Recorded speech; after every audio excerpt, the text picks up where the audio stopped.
Allô, bonjour, bonsoir à toi, dépendamment de l'heure à laquelle tu nous suis. Bonsoir à toi qui nous suis ou bonjour à toi qui nous suis sur les réseaux sociaux, sur Nyota Télévision ou même sur Canal+, sur la chaîne 348. Bienvenue à l'émission Le Partage avec Alpha Ministries. Mon nom est Ariane Kisanga et j'aime la présence de Dieu. Donc si c'est ta première fois de suivre l'émission, sache-le déjà que j'aime la présence de Dieu. Et avant qu'on continue ce soir ou ce matin, selon l'heure à laquelle tu suis l'émission, je te posais la question, as-tu créé de l'espace pour Dieu? Créer de l'espace pour Dieu, c'est apprendre et être intentionnel de donner à Dieu une place d'importance dans ta vie. Alors, on va commencer par la prière. Notre prière aujourd'hui est prise de Genèse 17, du premier verset. La parole de Dieu dit, « Lorsqu'Abram fut âgé de 99 ans, l'Éternel apparut à Abram et lui dit, « Je suis le Dieu Tout-Puissant. Marche devant ma face et sois intègre. » Dieu apparaît à Abram à 99 ans. Quand Abram a des situations impossibles dans sa vie, il dit, « Je suis le Dieu Tout-Puissant. » Donc, il s'introduit pas seulement à la personne d'Abram, mais aussi aux situations impossibles de la vie d'Abram. Il dit, je suis le Dieu Tout-Puissant. Ça veut dire que je suis capable de faire toutes choses. Je ne sais pas quelle situation te trouve ce soir ou ce matin. Je ne sais pas qu'est-ce qui te dépasse aujourd'hui.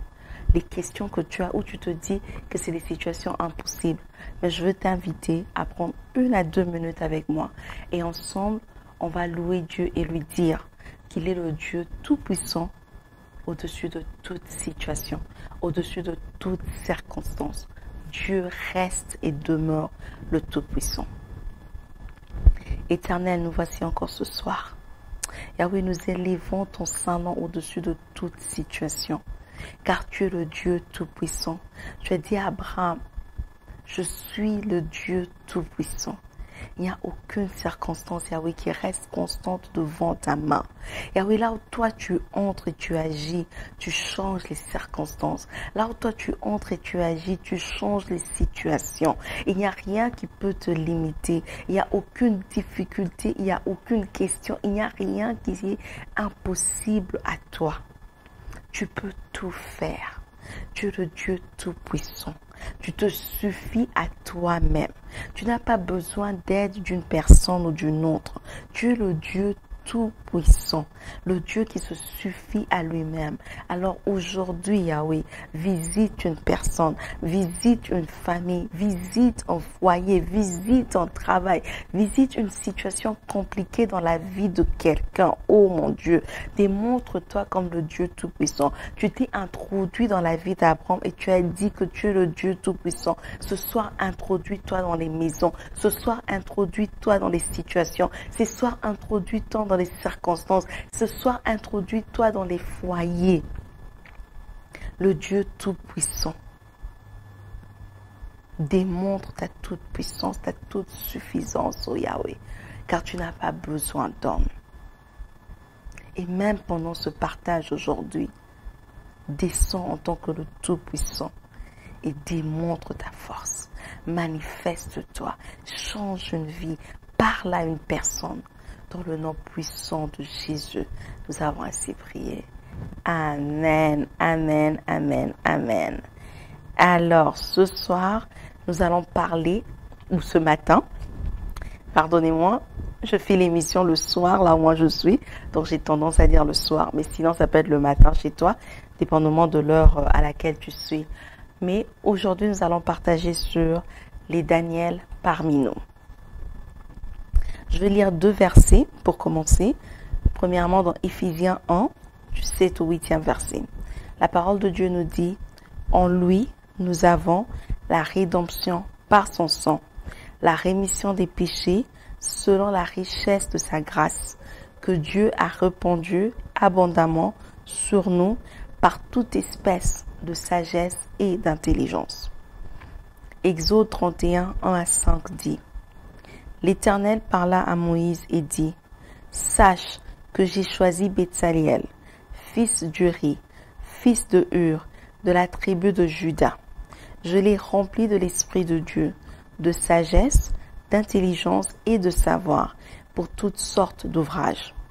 Je l'ai rendu capable de faire des inventions, de travailler l'or, l'argent et l'airain, de graver des pierres à enchâsser, de travailler le bois et d'exécuter toutes sortes d'ouvrages.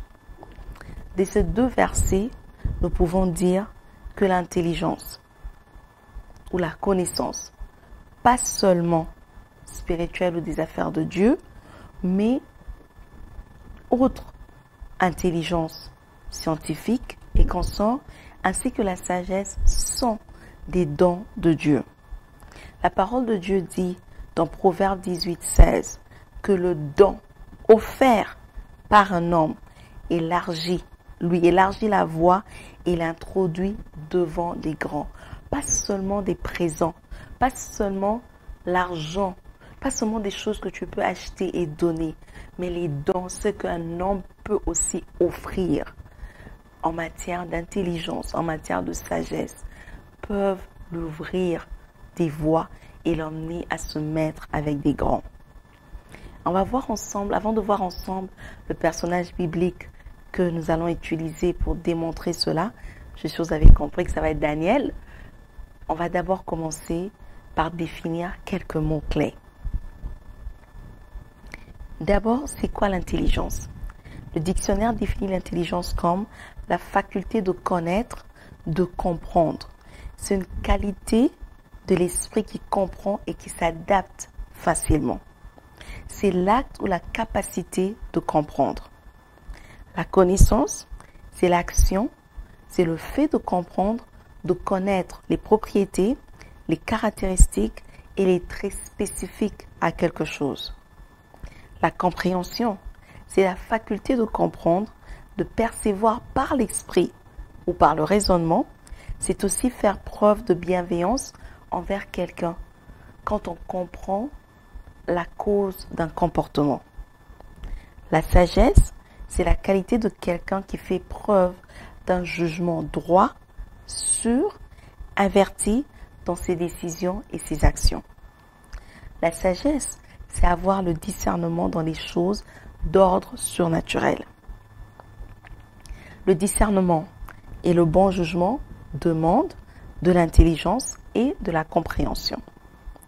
Ésaïe 11:12 nous montre que tous ces éléments, sagesse, connaissance, intelligence, compréhension, se trouvent dans le Saint-Esprit.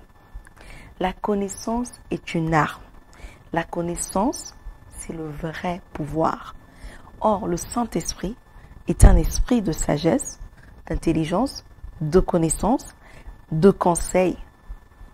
Alors, le Saint-Esprit en nous, c'est ça, avoir le vrai pouvoir, le pouvoir d'influencer notre monde. Il y a quelques aspects importants de ces deux histoires, sagesse et intelligence. Premièrement, ce sont des dons de Dieu. Elles sont la manifestation de l'Esprit de Dieu en nous. On peut voir ça dans Exode 31:3, quand Dieu dit à Moïse qu'il a mis son esprit dans Bétsaïel.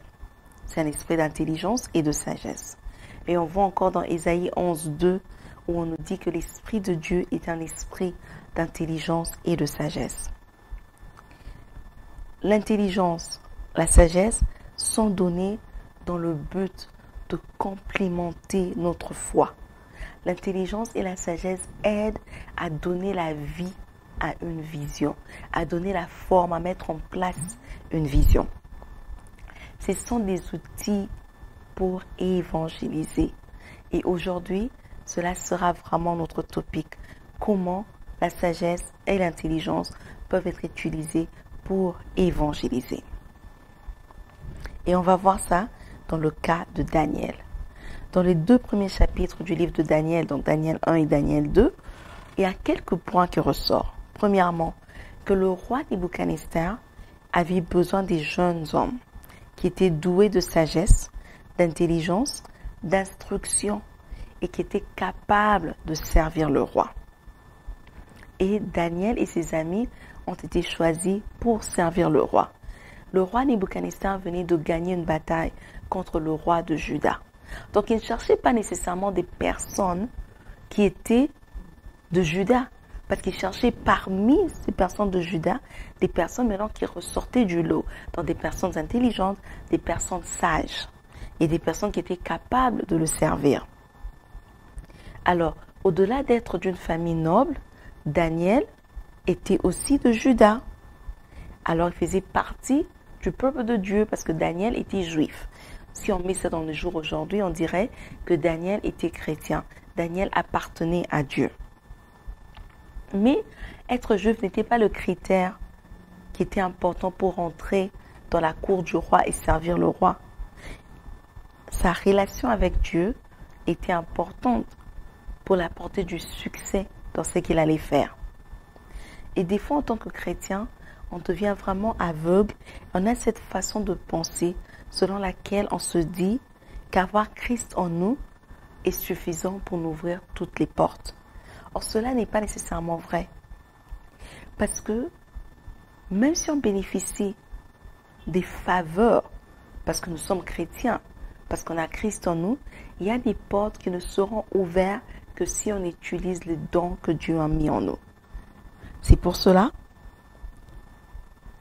que même dans la Bible, il nous est recommandé d'ajouter à notre foi la connaissance. Notre relation avec Christ nous apporte des bénéfices. Notre relation avec Christ nous apportera le succès. Mais notre relation avec Christ ne sera pas assez ou ne sera pas suffisante pour franchir certaines portes. On va utiliser un exemple simple d'un médecin. Combien d'entre nous iront chez un médecin juste parce qu'on sait qu'il est chrétien? C'est pas assez. Tu veux aller chez un spécialiste parce que tu sais qu'il se connaît dans sa matière. Tu t'en fous vraiment de sa chrétienté. Tu n'as pas besoin de savoir qu'il soit chrétien ou pas. Toi, tu as besoin que la personne soit spécialisée dans la maladie dont toi tu souffres ou le problème que tu as. C'est pour ça que je dis qu'avoir Christ, c'est assez pour notre vie, pour vivre et pour se rassurer qu'on a le ciel. Mais cela ne nous ouvre pas toutes les portes. On a besoin d'ajouter la connaissance à notre foi. Et cela, la Bible nous rappelle ça dans 2 Pierre 1 au 5e verset. De faire tous les efforts. Ça veut dire qu'il y a quelque chose qu'on doit faire de plus. La Bible dit de faire tous les efforts pour ajouter à notre foi la connaissance. Et cette connaissance n'est pas seulement la connaissance de Dieu, mais c'est une connaissance scientifique. Et même dans d'autres versions, on parle d'ajouter la science à notre foi. Cela peut dire pour toi que tu as peut-être besoin d'apprendre un métier, ou tu as besoin de rentrer au banc de l'école ou à l'université pour obtenir un diplôme ou quelque chose d'autre, ou un diplôme ou je sais pas, une licence, quelque chose que tu as besoin d'obtenir. Malheureusement, dans notre milieu chrétien, on a rendu cette façon de réfléchir pratiquement païenne. On se dit que si on s'investit dans d'autres formes de connaissances et la connaissance scientifique dont on parle aujourd'hui, on va finir par compromettre notre relation avec Dieu. On va finir par utiliser notre cerveau pour évaluer les choses de l'esprit. Alors on n'investit plus dans la connaissance scientifique. On oublie que l'esprit de Dieu est un esprit intelligent. C'est l'esprit de sagesse et c'est l'esprit de connaissance. Daniel 3, verset 12 nous montre que les Juifs, le peuple de Dieu, occupaient des postes élevés dans le gouvernement. Et pourtant, c'est des personnes qui ne se sont pas compromis. Ils ne se sont pas prosternés devant d'autres dieux. Cela est important pour nous aujourd'hui. Pourquoi? Parce que très souvent, en tant que chrétien, quand on voit quelqu'un d'autre, un autre chrétien, évoluer dans la société, devenir professeur ou occuper des autres fonctions, on se dit que la personne s'est compromis, que la personne a pris des compromis, que la personne a abandonné Dieu. Or, des fois, c'est pas vrai. Parce que de l'autre côté, ces personnes peuvent être comme Daniel et ses amis, être élevés en dignité, mais refuser de se compromettre. Jésus-Christ nous a demandé d'apporter l'évangile partout, jusqu'au bout du monde, en commençant par là où on se trouve. Là où on se trouve, ce n'est pas seulement question de location géographique, mais ça peut aussi être là où tu travailles, ça peut être là où tu étudies, ça peut être là où tu passes ton temps quand tu veux te divertir. Le monde peut aussi représenter notre sphère d'opération. Dans quoi on opère, dans quelle industrie nous sommes.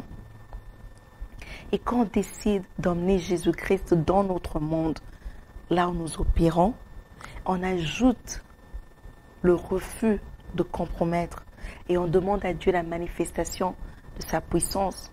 On a entre nos mains un outil très efficace d'évangélisation. En quelques mots, c'est vraiment ce que Daniel a fait. Daniel était juif. Il a emmené avec lui son Dieu, là où il se trouvait. Il a refusé de se compromettre. Et les rois se sont prosternés devant le Dieu d'Israël. Et on voit même ça dans Daniel 3, versets 25 à 28. Là, le roi Nebuchadnezzar témoigne du Dieu des Juifs. Dans Daniel 5, on voit que le monde autour de Daniel avait reconnu que c'était lui qui leur donnait une lumière. Il leur donnait de la clarté. Daniel apportait une direction pour le monde autour de lui. Il pouvait compter, ce monde pouvait compter sur Daniel pour la direction. Et le monde autour de lui reconnaissait en lui non seulement qu'il avait l'Esprit de Dieu, mais aussi qu'il avait une connaissance scientifique, il était intelligent. Au verset 17, on nous montre quelque chose d'important. Daniel refuse les cadeaux que l'offre le roi. Il refuse d'utiliser ses dons spirituels pour un gain matériel. Parce que Daniel avait compris que les dons spirituels sont là pour le ministère. En d'autres termes, les dons spirituels sont là pour être au service des autres, pour aider les autres dans des problèmes, pour les aider à grandir. Alors, ce n'est pas correct de charger pour des retraites, de faire payer les gens pour des prophéties, de faire payer les gens pour des temps de prière. Cela n'est pas correct. Mais on arrive à ce point-là. Pourquoi? Parce qu'en tant que chrétien aujourd'hui, on a refusé d'investir dans le domaine scientifique. Daniel se contentait de son salaire. Le salaire qu'il a obtenu parce qu'il était intelligent. Le salaire qu'il a obtenu parce qu'il avait la connaissance et qu'il avait la capacité de servir le roi. Et il savait que les dons spirituels que Dieu a mis en lui, c'était pour le ministère, pour évangéliser, pour aider d'autres personnes à connaître Dieu. Mais quand on refuse d'investir dans notre partie scientifique, dans notre mental, dans notre connaissance, on va finir par utiliser nos dons spirituels pour essayer de gagner la vie. On va finir par devenir des chefs d'entreprise dans l'église de Dieu, au lieu d'aller vraiment être chef d'entreprise dans les entreprises. On va finir par devenir des présidents dans l'église du Seigneur, au lieu d'être président dans le monde. Dans le dernier chapitre qu'on va aborder aujourd'hui, Daniel 6, nous voyons Daniel et les autres comme un haut fonctionnaire d'État, mais qui est resté fidèle et intègre. Il a gardé ses disciplines spirituelles. Alors que tu prospères dans la vie, alors que Dieu te fait graver les échelons sociaux et tu montres qu'aujourd'hui, tu es très élevé en dignité, qu'est-ce que tu fais de tes disciplines spirituelles? Est-ce que tu as encore le temps de prier? Est-ce que tu as encore le temps de lire la Bible? Est-ce que tu as le temps encore de venir adorer le Seigneur? Est-ce que tu es encore capable de créer de l'espace pour Dieu maintenant que tu as été élevé? Au verset 16 à 26 du même chapitre, on voit que Daniel a impacté tout un royaume. Daniel, avec son Dieu, a opéré des miracles qui ont amené le roi et son royaume à se prosterner devant Dieu. Mais le point d'entrée dans ce royaume-là n'était pas sa relation avec Dieu, n'était pas sa chrétienté, si on peut dire aujourd'hui. C'était sa connaissance scientifique et son intelligence. il y a 2 rois après le roi Nebuchadnezzar qui ont continué à révérer le Dieu de Daniel. Aujourd'hui, nous sommes confortables. On prêche la parole de Dieu à l'église dimanche, autour de personnes qui connaissent déjà la parole de Dieu. Mais on n'évangélise plus. On ne sort plus dans le monde pour évangéliser. Des fois même on cache notre identité chrétienne toute la semaine. Et dimanche, on la ressort. On veut montrer à tout le monde comment nous on a bien médité. Qu'est-ce que tu as médité, frère? Ma soeur, qu'est-ce que tu comprends de ce verset? Et pendant la semaine, il y a peut-être une collègue au travail, peut-être une collègue à l'université qui avait envie d'écouter cette méditation que tu as faite. Mais tu as eu honte, tu as eu peur, tu t'es limité et tu as caché l'évangile de Dieu. Mais dimanche à l'église ou vendredi à la prière, on va en faire une compétition. On oublie que le monde attend avec un ardent désir la manifestation des fils, des filles de Dieu.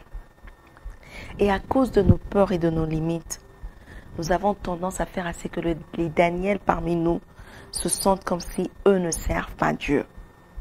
Mais qui sont ces Daniel? Les Daniel sont des personnes qui sont chrétiennes, mais qui opèrent en dehors de nos activités de l'Église, si je peux dire. Les Daniel sont des personnes qui servent Dieu, mais dans d'autres domaines. Ce sont des personnes qui ont accepté de servir Dieu, mais aussi de suivre ou de poursuivre une excellence scientifique. Ils ont décidé d'utiliser leur intelligence pour aussi accroître dans le domaine scientifique. Ce sont des chrétiens qui occupent des postes élevés dans la société. Ce sont des chrétiens qui sont médecins, des chrétiens qui sont comptables, des chrétiens qui sont ingénieurs, qui sont députés, qui sont présidents. Des chrétiens qui ne passent pas les jours et les nuits à l'église avec nous autres. Ce sont des personnes que nous, ou que l'église considère très souvent pas assez spirituelles. On doute de leur spiritualité, on doute de leur service au Seigneur. Pourquoi? Parce qu'eux décident d'investir dans le don que Dieu a mis en eux d'intelligence. Dieu dit qu'il a mis son esprit dans Bethsaël pour toutes sortes d'ouvrages et d'inventions. Mais l'invention, les ouvrages, ça prend du temps. Et ces gens-là ont décidé, les Daniel ont décidé de s'investir dans ça. Ils ne sont pas avec nous en train de passer d'une étude biblique à une autre, d'une réunion de prière à une autre, d'une veillée de prière à une autre, d'une retraite à une autre retraite. Et pour ça, nous, on considère qu'eux ne servent pas Dieu. Jésus nous a envoyés, comme j'ai dit plus tôt, dans le monde pour faire des disciples et témoigner de lui.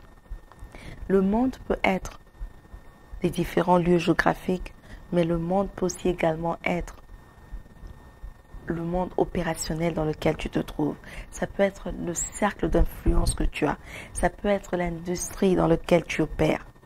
Et il nous a donné la chose qui est nécessaire pour avoir de l'impact sur ce monde. Il nous a donné son esprit. Dans Daniel 5:11, on se réfère à l'esprit de Daniel comme étant un esprit supérieur. Donc supérieur même aux esprits des occultistes, des rois et tout ça. L'esprit qui était dans Daniel. Et c'est cet esprit que Christ nous a donné pour impacter, pour faire des disciples dans notre monde. Être juif était une évidence pour Daniel. Daniel était juif. Il ne pouvait rien faire. Il est né de famille noble et il est né à Juda. Il était juif. De la même façon qu'aujourd'hui, peut-être être chrétien ou chrétienne est une évidence pour toi. Mais d'autres critères étaient nécessaires pour que Daniel opère dans le monde de Nebuchadnezzar. Ces critères-là, c'était l'intelligence, c'était la sagesse, c'était la connaissance, c'était la capacité de servir le roi. Les Daniel parmi nous, ce sont les personnes qui ont compris que pour réussir à évangéliser le monde, il faut non seulement être chrétien, mais ajouter à cette chrétienté une connaissance scientifique. Mais comment ils arrivent à le faire, ces Daniel? Premièrement, ils refusent de compromettre leur foi pour des gains matériels.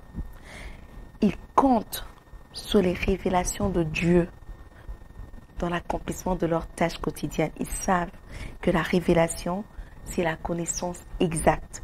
Et ils savent que s'ils peuvent avoir cette connaissance exacte, alors ils peuvent exceller dans leur travail. Et cette excellence donnera gloire à Dieu. Les Daniel parmi nous, c'est des personnes qui arrivent à rester chrétiens parce qu'ils comprennent le principe de la gestion du temps et de la discipline. Ils gèrent le temps parce qu'ils trouvent le temps, pas seulement de faire ce que le monde leur demande de faire, mais aussi ils trouvent le temps pour faire ce que Dieu a besoin qu'eux font. Donc ils ont le temps de nourrir leur relation avec Dieu, mais aussi d'accomplir leurs tâches.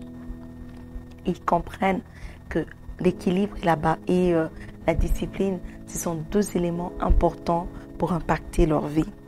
Ils maintiennent leur discipline spirituelle parce qu'ils savent que l'esprit supérieur en eux est un esprit qui a besoin d'être nourri par la communion avec Dieu, par la lecture de la parole et par la prière. La Bible nous dit dans Daniel 6, 10 que Daniel priait 3 fois par jour et il jeûnait. Alors pour conclure ce soir, il est important de noter qu'il existe une corrélation forte entre la sagesse, l'intelligence et le pouvoir ou l'impact qu'a l'Église de Christ ici sur terre.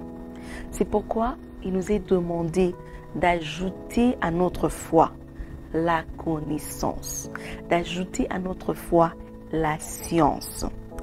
Ajouter la science ou la connaissance à notre foi ouvre une porte pour Dieu, pour qu'il puisse se manifester et emmener le monde autour de nous à reconnaître que lui seul est Seigneur. Alors, avant qu'on conclue aujourd'hui, je te posais la question. Qu'est-ce que tu fais pour ajouter à la science, à ta foi plutôt, la science? Et ainsi, avoir un impact dans le monde dans lequel tu opères. On va incliner nos têtes dans la prière. On va prier dans 2 directions aujourd'hui. Tu vas d'abord demander au Seigneur de te révéler c'est quelle science que tu as besoin d'ajouter à ta foi. C'est dans quel domaine que tu as besoin d'apprendre pour gagner ton pain, afin que tu ne gagnes pas ce pain en utilisant les dons spirituels qu'il a mis en toi. Et deuxièmement, si tu as déjà ajouté la connaissance à ta foi, tu vas demander au Seigneur de te donner cet esprit, ce courage de savoir amener Christ, apporter Christ là où tu te trouves. Éternel, nous te disons encore merci pour ta parole. Seigneur, nous prions que ton Saint-Esprit puisse se révéler à nous, que ton Saint-Esprit ouvre nos yeux, qu'on comprenne dans quel domaine, dans quelle matière qu'on a besoin d'ajouter la science, mais aussi que ton Saint-Esprit nous donne ce courage. Cet esprit qui crie Abba Père, cet esprit qui n'est pas un esprit de crainte, que cet esprit nous aide à emmener notre Père partout où nous sommes, dans le monde où nous vivons, afin d'impacter ce monde pour toi. Dans le nom puissant de Jésus, nous avons ainsi prié. Amen. Amen, amen. Que Dieu te bénisse d'avoir pris le temps de suivre le partage aujourd'hui. Rappelle-toi que si tu suis sur les réseaux sociaux, de partager aussi avec quelqu'un d'autre. Et si tu nous as suivis à la télé, dis à quelqu'un dans ton quartier, la semaine prochaine encore, de venir suivre Alpha Ministries avec le partage. Au revoir et jusqu'à ce qu'on se voit la semaine prochaine, rappelle-toi de toujours créer de l'espace pour Dieu.